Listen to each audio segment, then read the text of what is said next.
Hi everyone, my name is Melanie Bothnier, and I'm going to be talking about forensic pathology as my honors contract. So let's get started. What exactly is forensic pathology? A lot of you are forensic science majors, so you've probably heard about forensic pathology, but I'm going to treat it as though you know nothing about it. So, pathology. This is the field of science dedicated to determining the cause, origin, and type of disease in a subject. That subject can be human or any other type of animal. Pathology typically involves examining tissues, organs, and bodily fluids, but it can also include examining the body itself. Forensic science is the application of science to the law. This can be any science at all, so long as it is applied to the legal system. Some of these sciences include things like chemistry, biology, toxicology, even entomology and botany. Now, moving to forensic pathology, this is the application of pathology to the law.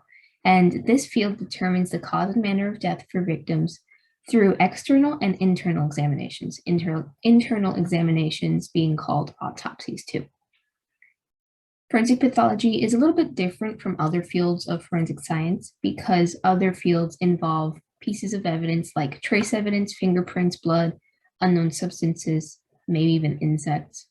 But forensic pathology is a bit special because it deals directly with the victim's body. Now, why are forensic pathologists important? They are important because they deal with the victim's body. Having a victim's body at all is crucial within a criminal investigation. If you don't have a body, but you're trying to convict someone of something like murder, it becomes very difficult because you have to rely on a lot of other pieces of evidence that you might not even have. But if you have a body, then you have something that you can use to determine the cause of death and the manner of death. And then from there, you have a point to start that conviction process. Forensic pathology is also important because it provides answers to grieving friends and family of the victim, but it also helps in terms of financial situation. So life insurance, some of it only accepts certain types of manners of death. So in the process of waiting for that result from a forensic pathologist, the families and beneficiaries don't receive anything. So that forensic pathologist can actually help the family by simply giving a cause and manner of death. However, forensic pathology also is important because it makes families aware of hereditary illnesses. A lot of times families won't realize that something runs within that lineage until someone dies, and then that is investigated and that person goes, oh, this is something that runs in your family and you should probably get that checked out. So that these are ways that forensic pathology can help in ways other than just investigating the dead body. Now, what is the role of a forensic pathologist? A forensic pathologist is a specialist, they are a medical professional, who determines the cause and manner of death, but they also sign certificates and they are considered expert witnesses and can be called to stand. Now, a day in the life looks a little bit different. Forensic pathologists supervise and perform many autopsies at once. They examine specimen tissues, organs, and bodily fluids. They investigate very specific deaths. This is not a comprehensive list, it's just some of them. But they investigate deaths that result from violence, are unexpected or unexplained, involve an infant or child, and involve an unidentifiable body. I grabbed this directly from the Maricopa Medical Examiner's website, actually. Forensic pathologists also recover, log, and store evidence from the body. You have to interact with the assistants for this. So physician assistants and pathology assistants, a lot of the time they prepare the body for the examination, and that involves getting the evidence on that body off and stored properly. A forensic pathologist will also write reports over findings and handling of evidence for each unique case, and sometimes they will be called to court, and there they serve as expert witnesses. Now, if this is a career path that seems interesting to you, how would you become a forensic pathologist? I would like to note that because forensic pathologists are medically trained professionals, it is a long road to get there and it is a difficult one. But if it is your passion, go for it because you will enjoy it. Now we're going to break down the education into 4 very simple steps on paper. It's very simple on paper, but in practice, it's difficult. So first, you're going to start off with an undergraduate degree. This is a minimum of 4 years. And you're going to want to be on the pre-med track, and you're going to want to take your MCAT and do well on it. Next, once you applied and have been accepted to med school, you're going to attend. This is also a minimum of 4 years. But the good news with forensic pathology is that it doesn't really matter which type of medical degree you get, so long as you have one. So you could be either MD or DO. And in medical school, this is actually where you can try pathology rotations to determine if you want to go into the field of pathology. However, it is very broad and not very specific in forensic pathology. After medical school, you go into a residency where you practice as a paid physician within the pathology practice. After that, you do a fellowship, which is specialty training. This is where you become a forensic pathologist rather than just a pathologist. And the fellowship consists of 200 to 250 supervised autopsies. I attended an open house, essentially, for NAME, the National Association of Medical Examiners. And they went through the process and they talked about it, and this is where I pulled all of this information, so it's pretty up to date. But again, there are some other skills that a forensic pathologist is going to need. So some of these include critical thinking, reading comprehension, clear written communication, but even verbal communication. Because when you think about it, you're going to be writing reports and you're going to be communicating to a jury that doesn't know why you did certain things. And the last 2 here are you're going to need problem-solving skills and good decision-making skills, because a forensic pathologist leads all of these investigations. Now, looking at career outlook and pay, I also grabbed this from that NAME Expo. So on average, forensic pathologists make $190,000 to $350,000 annually. And on paper, this looks like a lot, but forensic pathologists are typically underpaid for the work they do. They have to work with rotting corpses on the daily. And the conditions are stinky, in short, they're unpleasant, and the offices are underfunded. So I think that forensic pathologists deserve to make a lot more money than they do. Secondly, here, forensic pathology job opportunities are expected to grow by 17% by 2030, which is a pretty good outlook. And this is because there's a desperate need for forensic pathologists. Unfortunately, in the United States, we only have 500 full-time forensic pathologists, but we need about 1,200. So we have less than half of the people we need working. And this is why there is such a desperate need. And a lot of this ties back into the fact that forensic pathologists are undervalued and overworked.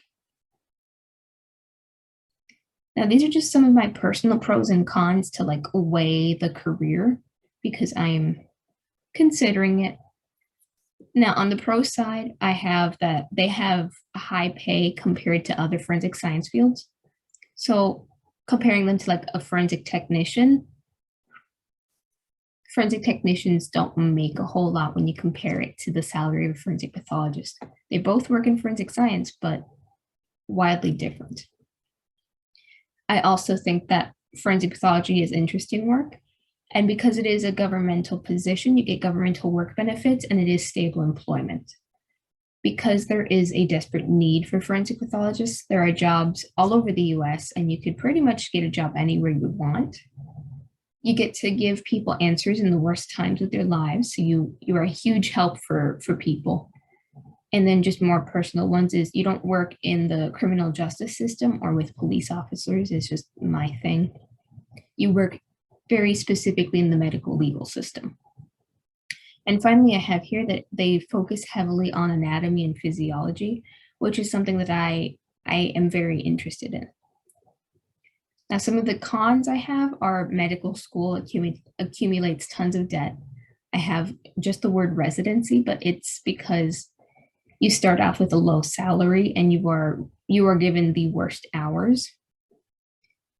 3, it requires a huge time dedication. You saw the list of education things they need. It is a commitment. And once you're specialized, you have to stick to that specialty, or you have to do pretty much that whole process again for a different specialty. So yeah, it's a commitment.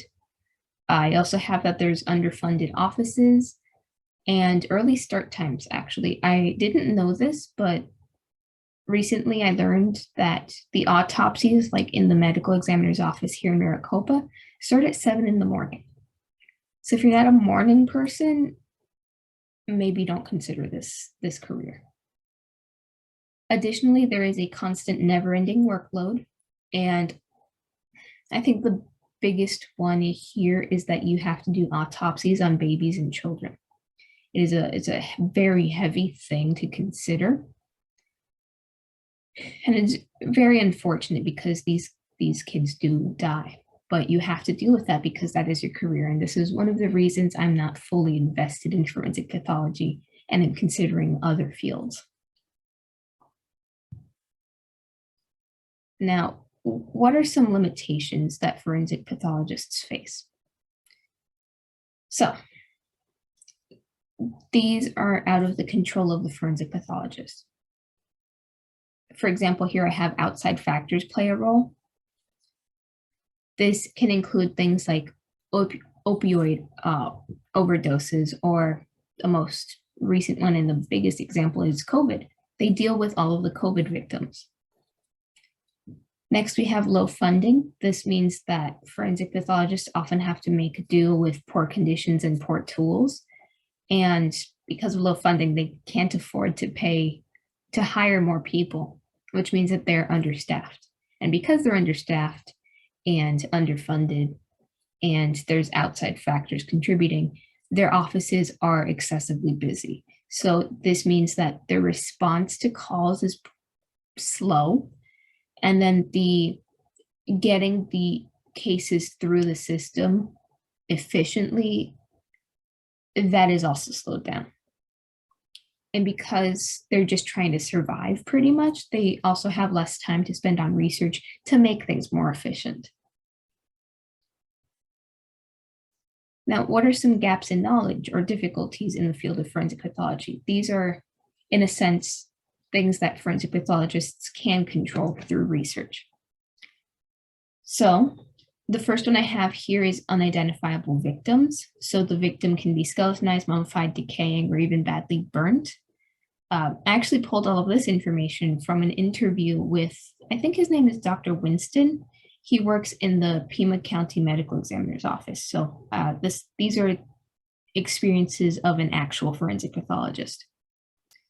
But he said that unidentifiable victims are difficult because fingerprinting becomes difficult. And he also said that DNA analysis can take a long time. Additionally, he said that the exact time of death can't be determined. And, well, forensic pathologists can only really give you a rough estimate. They can't tell you the exact time and date. And finally, technology itself is limited, so finding the manner and cause of death is difficult. There are very minute details that pathologists have to look at. And that being said, we have all these problems, but how do we fix it? So, to start, you provide financial resources to county medical examiners' offices. That's the short of it. And individuals can contribute to this by voting in local and state elections, because those people determine the funding for public health services, and medical examiners' offices are part of health services. Fortunately, because of the pandemic, the medical examiner's office has received more funding, but it's not nearly enough. For example, actually, the Maricopa County Medical Examiner's Office, I know someone who volunteers there. And for one of the shifts, she went and it was just her and one medical legal death investigator. It was just the two of them for the entire shift, for the entire county. And keep in mind that this county, Maricopa County, is the 4th largest county in all of the United States. That should not be happening. You should not have two people for the fourth largest county. So this actually happened last semester. So it's very recent, very far into the pandemic, and the funding they received is still not enough. The second thing that people can do is just create new technologies. And this would be, for example, inventions to find manner and cause of death much more easily. But then again, you don't always need to create new technologies. You can improve existing ones. This, for example, could be faster and in-house DNA analysis. The medical examiner's offices, they will request DNA analysis outside of their office, but that takes time. And if they could just do it in office quickly, that would make everything a lot more efficient. And the second thing here is implementing MRI and CT machines and trainings in the office. Dr. Winston said that he didn't necessarily use them or doesn't know how to use them, but he's talked to people who have, and those people say that it is a huge benefit for them. So yeah, these are some ways to improve those gaps and limitations. And if you're, looking at thesis ideas for forensic science, these would be good places to start to look into. And that being said, there are many job opportunities right now. You don't necessarily need to have a medical degree to work in a medical examiner's office. You can be an assistant with just a bachelor's degree. And to kind of end this all, because this is all of the material I have for you guys, in short, forensic pathology is an underappreciated field in both medicine and forensic science. Without forensic pathologists, many questions and cases would go unanswered. So this is a good field to consider if you would like to help people in the worst times of their lives. But there's also a lot of things to consider about this career. There's a lot of different factors that go into it, and I don't want to scare you out of it, but it's important to know about these issues before you go into it. So thank you for your time.